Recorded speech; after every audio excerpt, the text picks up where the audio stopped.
Okay. तो western coastal planes के बारे में बता रही थी, ये जो बहुत पतली पट्टी के रूप में है, वेस्टर्न घाट और अरेबियन सी के बीच में ये पतली पट्टी पाई जाती है, और ये गुजरात से लेकर नॉर्थ में गुजरात से लेकर साउथ में केरला तक फैला हुआ है। It ranges from 50 to 100 kilometre, और इसकी चौड़ाई 50 से 100 किलोमीटर है। यहाँ पर नदियां जो है, many river such as Tapi कहते हैं उसे इंग्लिश में, बट हिंदी में वो नाम ताप्ती है। ताप्ती, नर्मदा, मंदोवी, जुआरी यहाँ पर बहने वाली नदियां हैं। The western coastal plain is divided into 3 part. Western coastal plain को 3 भागों में डिवाइड किया गया है, गुजरात, कोंकण और मालाबार। 3 भागों में डिवाइड है। अभी आपसे क्वेश्चन पूछा जा रहा है पीछे कि पार्ट्स बताने हैं आपको। जब आप जहां पर हम पार्ट्स बताएंगे वहां पर वेस्टर्न कोस्ट के पार्ट हैं गुजरात, कोंकण और मालाबार, और जबकि ईस्टर्न कोस्ट के जब आप पार्ट बताओगे तो इसको डिवाइड किया गया है महानदी डेल्टा, साउदर्न। इसका माइक ऑन हुआ, बंद करो। साउदर्न आंध्र प्रदेश, कृष्णा कावेरी डेल्टा, कन्याकुमारी और कोरोमंडल कोस्ट, ये इसके पार्ट हो जाएंगे। ठीक है, इसके पार्ट में, हाँ, और इसका अच्छा नॉर्दर्न पार्ट है नॉर्दर्न साइप्रस, और साउदर्न पार्ट है कोरोमंडल को। इसके 2 ही पार्ट है। ईस्टर्न घाट के 2 पार्ट हैं और वेस्टर्न के 3 पार्ट हैं, गुजरात, कोंकण और मालाबार। इसके अलावा बैक वाटर और लैगून्स यहाँ पर मालाबार कोस्ट में पाए जाते हैं, जिनको यहाँ पर कयाल कहा जाता है। कयाल, मालाबार कोस्ट पर बैक वाटर और लैगून्स पाए जाते हैं। कल मैंने बताया था, समुद्र की ऊंची लहरें जब बहुत ऊंची उठती है तो कहीं पर अगर जमीन में गड्ढा है या जमीन है तो वहां पर पानी भर जाता है, तो समुद्र की छोटी छोटी झीलें बन जाती हैं, उनको लैगून कहा जाता है। तो जो मालाबार कोस्ट पे पाई जाती है उनको कयाल कहते हैं। कांदला, मुंबई, गोवा, मंगलोर और कोच्चि फेमस सी पोर्ट हैं। सी पोर्ट यानी कि जैसे एयरपोर्ट एरोप्लेन आते हैं, सी पोर्ट समुद्र के जहाज जो बड़े बड़े शिप आते हैं वो इस पर आते हैं, इन जगहों पर आते हैं बड़ी दूर वाले। एंड फिर आता है, दोनों में डिफरेंस क्या है? जो ईस्टर्न कोस्टल प्लेन है वो बे ऑफ बंगाल में है, आपके राइट हैंड साइड होगा। ठीक है, ये वेस्ट बंगाल से लेकर तमिलनाडु तक स्ट्रेच है। इसकी जो चौड़ाई है वो 100 से लेकर 130 किलोमीटर तक है। इसमें महानदी, गोदावरी, कावेरी, कृष्णा नदियां बहती हैं, उनके बनाए हुए प्लेन्स हैं। जैसे हमने पढ़ा था ना, गंगा प्लेन बनाती है, ब्रह्मपुत्र प्लेन बनाती है, इंडस प्लेन बनाती है, वैसे ही यहाँ पर ये प्लेन है। इसके बाद इसको 2 भागों में डिवाइड किया गया है, कोरोमंडल कोस्ट और नॉर्दर्न सिरकार्स में। ओके, अब वेस्टर्न घाट आपके लेफ्ट हैंड साइड आता है, या अरेबियन सी में है, lies between the Arabian Sea and the Western Ghat. ये गुजरात से लेकर केरला तक फैला हुआ है। इसकी जो चौड़ाई है 50 to 100 किलोमीटर है। तापी, नर्मदा, मंदोवी, जुआरी यहाँ पर बहने वाली नदियां हैं। ये जो है 3 पार्ट्स में डिवाइड है, गुजरात कोस्ट, मालाबार कोस्ट और कोंकण कोस्ट। ये आपका डिफरेंस है जो आपको ध्यान रखना होगा। नेक्स्ट,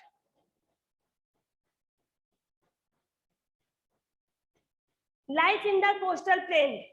अब कोस्टल प्लेन में लोगों का जीवन कैसा, चाहे वो ईस्टर्न का हो या वेस्टर्न में है, दोनों की लाइफ बताई जा रही है। जो स्टेट, जो यूनियन टेरिटरी आपकी 9 है, आपको पता होगा, अब पहले 7 थी अब 9 हो गई हैं। जो आपकी यूनियन टेरिटरी है, यानी जहां पर सेंट्रल गवर्नमेंट का शासन होता है, अभी हम गवर्नमेंट पढ़ेंगे तब बताऊंगी मैं आपको। यूनियन टेरिटरी है वो ईस्टर्न और कोस्टल प्लेन में है, और उनमें गुजरात, दमन दीव, महाराष्ट्र, दादर नगर हवेली, गोवा, कर्नाटक, केरला, तमिलनाडु, पुडुचेरी, आंध्र प्रदेश, ओडिशा और कुछ भाग वेस्टर्न बंगाल का आता है। कुछ स्टेट और आपको यूनियन टेरिटरी दोनों कोस्ट की बताई गई हैं। अब नीचे डिवाइडेशन होगा जिसके अकॉर्डिंग आपको पता चल जाएगा कौन सा स्टेट और कौन सी यूनियन टेरिटरी आपके वेस्टर्न में है और कौन सी ईस्टर्न में आती है। वेस्टर्न कोस्टल प्लेन की जो life style and culture of some states and union territories that lie in the plains, आपको नीचे कल्चर बताया जा रहा है। सबसे पहले है गुजरात। सबने गुजरात का नाम सुना हुआ, अभी मैंने लोकेशन भी बताई है, कई बार बता चुकी हूँ गुजरात की लोकेशन सबको। देखने में गुजरात मैप पर देखोगे तो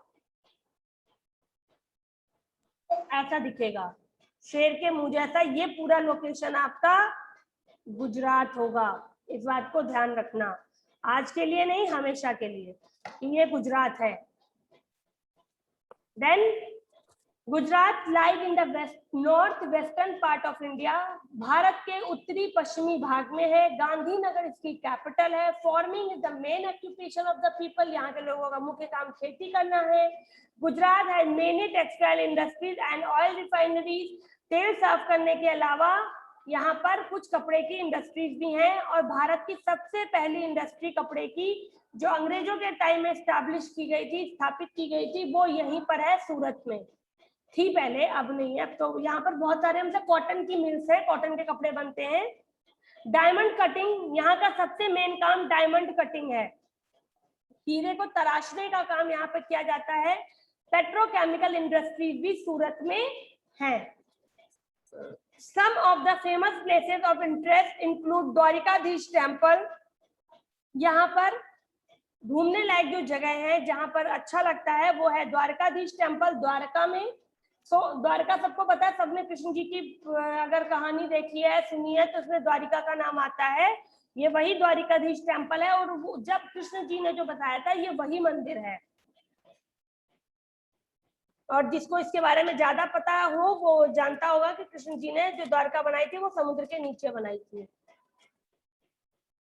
फिर है द्वारकाधीश टेम्पल है, सोमनाथ टेम्पल है सौराष्ट्र में, और हिस्टोरिकल सिटी ऑफ लोथल है यहाँ पर। अभी लोथल आप 6th क्लास में आओगे तब मैं बताऊंगी।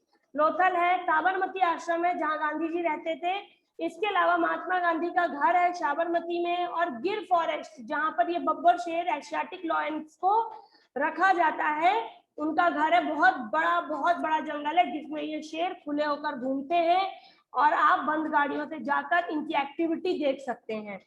गिर फॉरेस्ट कहते हैं उसे।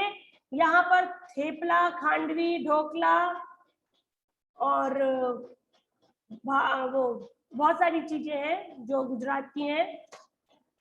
थेपला है, खांडवी है, फाफड़ा है, गाठिया है, इस तरह की बहुत सी चीजें गुजरात में हैं। देन गोवा, गुजरात से बढ़ेंगे आगे, फिर हम गोवा में आते हैं। उन्होंने उल्टा बता दिया, जबकि गुजरात के बाद नीचे में महाराष्ट्र में आना था। Goa, Panaji is the capital of Goa. Panaji Goa की कैपिटल है। एग्रीकल्चर यहाँ का मेन ऑक्यूपेशन है। टूरिज्म और mining is important industry. Tourism यानी घूमने का काम जो है, लोगों को घुमाने का काम, वो भी एक तरह की इंडस्ट्री होती है। यहाँ पे आप जाओगे तो आपको बहुत सारे टूरिस्ट गाइड मिलेंगे, घुमाने वाले बहुत सारे लोग, तो वो एक इंडस्ट्री है, तो वो चीज है यहाँ पर। और माइनिंग, खदाने हैं, खाने हैं यहाँ पर। The state rich in manganese and iron, जो गोवा है वो मैग्नीज और आयरन में रिच है। यहाँ पर मैग्नीज और आयरन बहुत पाया जाता है। Goa is known for it beautiful beaches. Goa अपने बहुत सुंदर समुद्री किनारों के लिए जाना जाता है। उसके जो समुद्री किनारे हैं वो बहुत सुंदर है, लोग उसके किनारे जाते हैं, बैठते हैं, खेलते हैं, ऐसी एक्टिविटीज करते हैं। बहुत सुंदर किनारे हैं, उसको देखने में बहुत अच्छा लगता है। The main beaches of Goa are Anjuna, Calangute, Dona Paula and Kolwa. ये कुछ वहां के समुद्री किनारों के नाम है। जैसे आप मुंबई में सुनते हो ना जुहू, चौपाटी, वैसे गोवा के ये है। इसके अलावा the basilica of Bom Jesus Goa में लोकेटेड है, और ये बहुत पुरानी चर्च है। The basilica of Bom Jesus बहुत पुरानी चर्च है। किसका माइक ऑन हुआ था?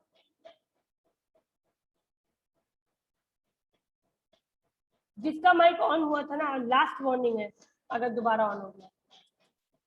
और यहाँ पे यूनेस्को ने इसको वर्ल्ड हेरिटेज साइट घोषित किया है। गोवा की जो लेडीज है वो स्कर्ट पहनती हैं, स्कर्ट ब्लाउज एंड साड़ी पहनती, जबकि मेन यहाँ पर मोस्टली ट्राउजर और शर्ट पहनते हैं। देन ये अर्जुना बीच है और ये चर्च इन ओल्ड गोवा है, जो अभी मैंने आपको बोम जीसस का नाम बताया, ये वो चर्च है। फिर आता है Kerala. Kerala is the most beautiful state. Kerala बहुत ही सुंदर जगह है। केरला बहुत सुंदर जगह है। इसको गॉड ऑफ ओन कंट्री, इसको भगवान का देश, भगवान का अपना देश कहा जाता है। तिरुवनंतपुरम इसकी कैपिटल है। राइस यहाँ का मेन क्रॉप है, यानी मुख्य फसल यहाँ की राइस है। जैसे आपके यूपी की मेन क्रॉप शुगर केन और व्हीट है, वैसे वहाँ की मेन क्रॉप राइस है। द अदर क्रॉप यहाँ पर टी, रबड़, कॉफी, कार्डमम, इलायची, कैश्यू, काजू, कोकोनट और शुगर केन उगाया जाता है। केरला जो है वो फेमस है गुरुवायूर टेम्पल के लिए, सबरीमाला टेम्पल के लिए, और the people of the state are fond of music and dance. यहाँ के लोगों को म्यूजिक और डांस बहुत अच्छा लगता है। कथकली यहाँ का फेमस डांस है। दादर नगर हवेली ये आपकी यूनियन टेरिटरी है। Dadra Nagar Haveli is a union territory in Western India with Silvassa its capital। Dadra Nagar Haveli की कैपिटल सिलवासा है और यहाँ पर छोटी छोटी इंडस्ट्रीज है, जैसे बिस्कुट बनाना, कैंडल बनाने, टाइल्स बनाने की, चश्मे के फ्रेम बनाने की कंपनियां यहाँ पर हैं। कुछ लोगों का माइक में देख रही हूँ बराबर ऑन हो रहा है। ईस्टर्न कोस्टल प्लेन पर आते हैं, जिसमें आपका आता है उड़ीसा। उड़ीसा का नाम सबने सुना हुआ है। Orissa is located on the east coast of India, the bay of Bengal. Bay of Bengal के पास के बे ऑफ बंगाल के किनारे पर उड़ीसा है। Bhubaneswar is the capital of Orissa. Bhubaneswar capital है। महानदी यहाँ की मेजर रिवर है जो इस स्टेट में बहती है। यहाँ पे जो फेमस घूमने लायक जगह है वो लिंगराज टेम्पल भुवनेश्वर में है। जगन्नाथ टेम्पल सबने देखा है, मंदिर टीवी पर, न्यूज में, हर जगह दिखा रहे थे। अभी रथ यात्रा आई थी जब, तो जगन्नाथ टेम्पल पुरी में है। इसके अलावा सन टेम्पल कोणार्क में है। उड़ीसा की रथ यात्रा बहुत ही फेमस फेस्टिवल है जो लॉर्ड जगन्नाथ के लिए की जाती है। यहाँ पर चिल्का लेक पाई जाती है जो डॉल्फिन के लिए फेमस है। Chilka lake in Orissa is famous lake of Asia. Asia की सबसे फेमस लेक है चिल्का लेक, जहाँ पर बहुत सारे डॉल्फिन होते हैं, लोग डॉल्फिन देखने वहां पर जाते हैं। उड़ीसा का फेमस डांस ओडिसी है। अभी जाइएगा चिल्का तब बताइएगा, बहुत सुंदर जगह है चिल्का। पुडुचेरी जो नीचे लिखा हुआ है वो भी साथ पे अगर कर सकते हैं तो कर लें। पुडुचेरी यूनियन टेरिटरी है। फार्मिंग और फिशिंग यहाँ का मुख्य काम है। पुडुचेरी में अरविंदो आश्रम है और मास्करेड और या मास्क फेस्टिवल वहां पर मनाया जाता है, यानी चेहरे पर मास्क लगाकर जो त्योहार फेस्टिवल करते हैं वो यहाँ पर बहुत फेमस है। अब हम पढ़ रहे हैं आइसलैंड। कल मैंने बताया था the land surrounded by water, चारों तरफ से वो होते हैं आइसलैंड। तो आपके कुछ आइसलैंड है, ये कोकोनट का कवर है, इसलिए मैंने अपर कवर ऑफ कोकोनट लिखा था। The Andaman Nicobar and the Lakshadweep island they are located close to the equator. ये इक्वेटर के पास है। यहाँ पर बहुत घने जंगल पाए जाते हैं और यहाँ की जो क्लाइमेट है वो हॉट और ह्यूमिड है। एग्रीकल्चर एंड फिशिंग यहाँ के लोगों का मुख्य काम है। शशांक अगर हम पढ़ लें तो ज्यादा अच्छा होगा। अंडमान निकोबार जो है वो 1250 किलोमीटर साउथ ईस्ट में है कोलकाता से। कोलकाता में वेस्ट बंगाल से 12,500 किलोमीटर पर है, 1250 किलोमीटर पर है कोलकाता से। It is one of the 7 union territory. ये यूनियन टेरिटरी में से एक है। अंडमान निकोबार की कैपिटल पोर्ट ब्लेयर है। मेन ऑक्यूपेशन यहाँ पे एग्रीकल्चर है, खेती करना, जानवर पालना, मछली पालना, पेड़ों को पेड़ लगाने में जैसे केला, चाय, कॉफी, इनकी प्लांटेशन ये करते हैं और कंस्ट्रक्शन करने का काम होता है। पैडी धान यहाँ का मुख्य क्रॉप है और यहाँ पर बहुत उगाया जाता है अंडमान में। Mahatma Gandhi marine national park, Ross and Smith twin island, Malabar में Wandoor beaches, Gandhi park, Sippi Ghat farm, mount Harriet, mini zoo यहाँ पर है, हद्दों और सेलुलर जेल। सेलुलर जेल जो है ये वो जेल है जो अंग्रेजों के टाइम में थी, जिसका आपने कभी नाम सुना हो, काला पानी। लोग कहते थे काला पानी की सजा दी गई है, कहीं पढ़ा हो या कभी सुनना कहीं, तो काला पानी की जो सजा दी जाती थी तब उसमें अंडमान निकोबार भेज दिया जाता था, और वो जेल समुद्र के बीचों बीच है। न सिर्फ पानी भी खारा, रोटी भी खारी, समुद्र के भागोगे तो समुद्र में डूबोगे। हमारे बहुत से बड़े बड़े जो फ्रीडम फाइटर हुए, गांधी जी, इन सब लोगों को सेलुलर जेल भेजा गया था, काला पानी की सजा दी जाती थी पहले। इसके अलावा फीचर्स क्या है, अंडमान निकोबार में 570 आइलैंड है, यानी 570 ऐसी जगह है जो पानी से घिरी हुई है। इंडिया का सबसे लास्ट पॉइंट, सबसे आखिरी जमीन भारत की जो है वो इंदिरा पॉइंट यहीं पर है।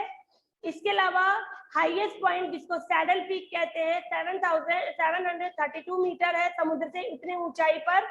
इसके अलावा यहाँ पर नया गांव, चौलदरी और तुष्णाबाद यहाँ पर है। और इसके बाद जल्दी से लक्षद्वीप जो है ये 250 किलोमीटर है, साउथ वेस्टर्न स्टेट केरला से 250 किलोमीटर पे लक्षद्वीप है। ये स्मॉलेस्ट यूनियन टेरिटरी है, इसकी कैपिटल का नाम कावारत्ती है।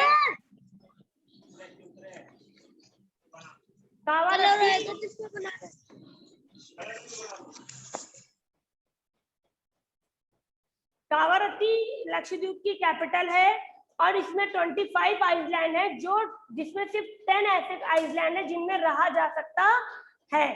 कावारत्ती, कालपेनी, मिनीकॉपी, बंगाराम यहाँ के कुछ फेमस आइलैंड है। जल्दी से कर लीजिए। यहाँ पर कोरल रीफ जो होती है, जो मूंगा होता है ना, एक कीड़ा होता है समुद्री मूंगा, वो बहुत छत बना देता है, ऐसे जैसे जमीन देख रहे हो ना नीचे। मैम आप ये भेजेंगी? अभी करा रही हूँ, से कर लो अभी। इसके अलावा यहाँ पर लक्षद्वीप में भी फिशिंग होती है, क्योंकि समुद्र है यहाँ पे, तो फिशिंग सबसे मेन काम है। कोकोनट कल्टीवेशन किया जाता है और कोर ट्विस्टिंग की जाती है। टूरिज्म यहाँ का मेन काम है। यहाँ का मुख्य डांस जो है कोलकाली, परिचकली, परिचाकाली और लावा यहाँ के मुख्य डांस हैं। ठीक है, ये था आपकी मैचिंग, और इसके बाद आपको इसकी वर्ड मीनिंग करनी होगी। ठीक है, आज हमारा ये चैप्टर कंप्लीट हुआ।